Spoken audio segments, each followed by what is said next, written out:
Hey guys, Keith here with Ask DADventure Disney episode number 13. Lucky number 13. I'm so glad that you guys are here again. I'm so glad that we've made it to this far and we got to keep going. First, a couple of announcements, two of them that are excited. People have been noticing that I've been wearing some cool Disney hats while I do these videos, and some new friends have been sending me hats to wear in these videos. So first, this week, Park Hoppa. You can find them on Instagram, Park Hoppa. You can find them on Facebook at Park Hoppa Hats. And you can find them at parkhoppa.com, and you can get this amazing hat. I did an unboxing video. You guys can check that out over on our YouTube channel and on our social media. But check it out. These are fantastic little hats about park hopping, of course. Hopefully we'll all get back to that soon. But it's a fantastic hat. So thank you to the guys at Park Hoppa for sending this over. The second thing is, and this is huge for me. You guys, maybe a lot of your YouTubers out there won't be as excited about this, but our episode 8, where I shared mistakes that I made on our last Disney trip, has gone over 100 viewers on our YouTube channel, and I'm so excited about that. That's a huge number for us. The other ones are at 30, 25, 30, maybe 35, but this one is over 100. People like to see mistakes, I guess. Disney fail makes a big mistake. But thank you guys for watching those videos. I hope you're checking them all out and subscribing and continuing to follow on. For this week, episode 13, I have to thank my good friend Colette, who has sent me over a message after watching episode 11 of Ask DADventure Disney. In that episode, I was talking about the differences between going to Disney as a couple or going to Disney as a family. And I said one of the things that you do is you go back to the room in the middle of the day with your family. And what I did is I brought my Apple TV, plugged it into the resort room TV, and we could watch Disney Plus. She thought that was a great idea, and so she sent in a question. She asked, what other things did I bring from home to make the trip a little bit easier and make it a little bit easier for everybody else? So the first one is Apple TV. Now, you can bring Roku, you can bring a Fire Stick, whatever you have to be able to connect the internet, provided you can get the Disney Plus app. Because if you're not going to do the Disney Plus in the Disney parks, you're probably making a mistake, right? So set that up. One of the things that I do have to remind you is make sure that you bring all the cables that you need. So you have to bring your power cord if it's one of those things that needs a power cord. You have to bring the HDMI cable. There's not going to be an extra HDMI cable at the resort. They're not going to be able to get you one. And the remote, of course. You're going to need the remote so you can make it work. Now, a lot of these things you can use your iPhone or your smartphone to be able to control the app if you forget the remote. So that's a plan B, but bring the remote anyway. Pack them in a little part of your suitcase. Keep them safe because it really will work. Even if you use it once or twice, it's fun to have, and it kind of brings a little bit of home right there to the resort, which is cool. We watched Wreck-It Ralph Breaks the Internet one afternoon, and everybody fell asleep in their bed while we were waiting to go to the parks that night. It was great. It was so fantastic. What else I brought? I brought my double stroller. I was actually told by a few people, don't bring your stroller, don't bother, don't worry about it. You can get a stroller at the Disney parks. But have you seen the strollers at the Disney parks? They're not all that exciting, they're not all that comfortable, and they're not going to give you the kind of comfort that the kids want. Our double stroller was great. Not only that, we had it at the airport. We had it getting to the bus. We had it getting across the resort. I actually just did a DADventure Disney tip on our website, dadventuredisney.com, that kind of talked about all the different reasons why we loved having our stroller there.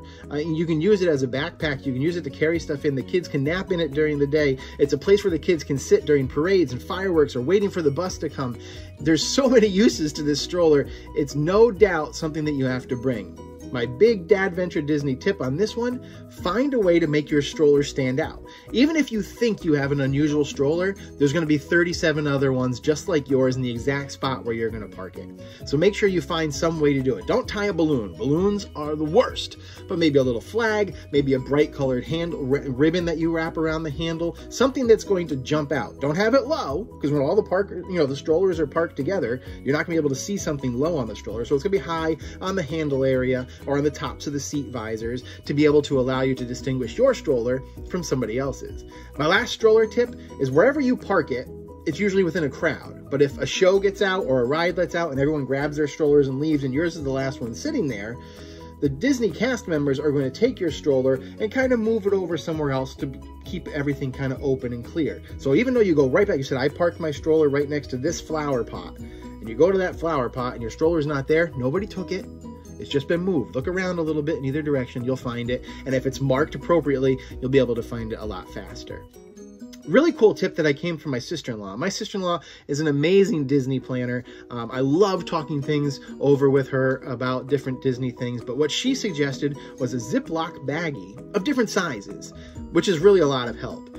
When you're on your trip and you're in the parks, having some Ziploc baggies which take no weight and no size, no space in your backpack, you can use it for a bunch of different things. You can put your cell phone in it, you can put important valuables in it when you go on a water ride. When you get off a water ride or out of a splash park and your kids' clothes are soaked and you change them, you can use the bigger Ziploc bag to be able to keep their clothes in, and then everything in your backpack doesn't get wet, or in the bottom of your stroller doesn't get wet.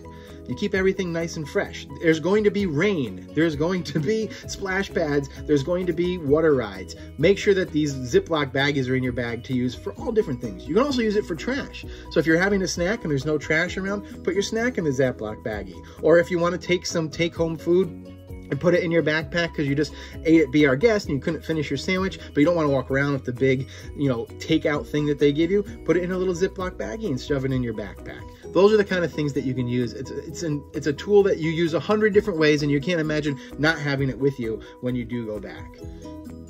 We brought a water bottle. A lot of people like those little collapsible water bottles. We brought a huge aluminum water bottle. First, it kept the water cold as much as possible. And if you go to pretty much any quick stop restaurant, you can go up to them and ask them, can I have some ice? They'll give you a cup of ice. You put the cup of ice in your water, and then you go find a water fountain, and they're everywhere. There's water fountains everywhere. There's water filling stations everywhere. One of the coolest ones is in Batu, but I saw one also in Cosmic Ray's restaurant, so you can go there and you just fill up your water bottle. And we had that really big one. And because we had a stroller, we didn't have to carry around this heavy piece of aluminum canteen. We just put it underneath the stroller, and we had it whenever we needed it. It was always cold, there was plentiful, and we didn't have to refill it as often as we would if everyone brought their own little dinky water bottle, which is fine. Of course, this day and age, if your family is sick and you all drink from the same water bottle, you're all gonna get sick. But if you're traveling with your family, you're gonna know who's sick and who's not. And maybe if someone has the sniffles, you let them use their own water bottle or drink out of a cup, which would be fine too. My last thing, number 5, for bringing from home is merch. Get merch at home and bring it with you. There's lots of things. Your kids are going to walk around the parks and see everybody wearing, glowing things and things that spin and light up and take 87 batteries and cost $4,000, and they break before you even get back on the bus back to your resort. So what we did is we went to the dollar store and we bought glow necklaces, and we wore glow necklaces. We bought glow sticks and put them on strings. We bought cool little glow wands, like unicorn wands and smiley face wands, all at the dollar store.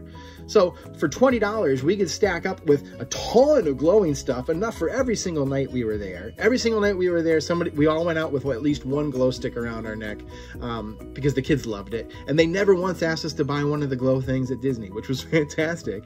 The other thing we did was, you gotta make sure you bring their stuffies, their favorite stuffies, their favorite doll, their favorite stuffed animal, whatever's gonna help them sleep.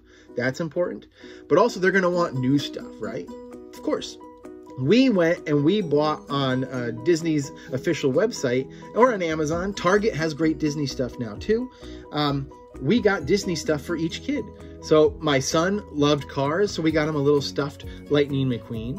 My middle daughter is all about princesses, and her favorite is Elena. Even though she's only seen Elena of Avalor like 3 or 4 times, she just loves that red dress. And they had this great tall, it's like an 18-inch doll that has the red dress on it. And the baby was really into dogs. So if you asked her what she liked, she just said, dogs. So what better dog to get her than Pluto? And then she knew Pluto. When we saw Pluto, it was actually pretty exciting because she had the little Pluto with her. And they kept those things clutched in their arms every day in every park and every resort. They had their own for going home to sleep in their bed at the resort, which is fine. But they also, in the other arm, had their new Disney thing. And it cost us like 1/3 of the price as it would have in the Disney parks. So that's important to have too.